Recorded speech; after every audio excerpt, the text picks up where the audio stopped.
Thank you, Lord Mayor. Now, as a committee, we were asked a simple question. How can we deliver active travel more quickly and more cheaply? And we went on 2 site visits that answered that question. Now, ask an engineer how you do this, and they tell you 3 things. You can do it cheap, you can do it quickly, or you can do it right. Pick any 2. So we have to be careful on this. Now, our first site visit to what is known as Cllr Oak High Street, and we saw a narrow road with lots of uses.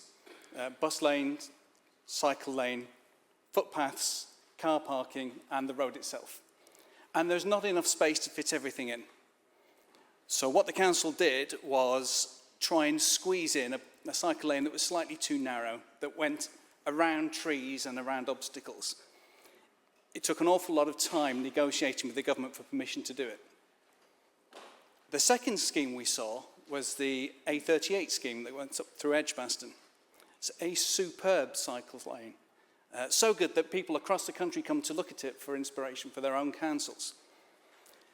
There are only 2 things wrong with this cycle lane. One is that the tarmac is no longer blue, and the second is that it took an awful long time to do.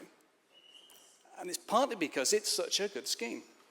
You can do it well, or you can do it quickly, or you can do it cheaply. What we need to do as a council is to think about what we want the most. Do we want to accelerate the scheme so that more people travel by active travel methods more quickly? Or do we want to be the best in the world? Or do we want to do the most difficult schemes in the world? The report doesn't answer the question that we were asked in this detail, but this is the important point. If we want to do more active travel more quickly, we must choose the schemes that are able to be done more quickly. Thank you, Lord Mayor.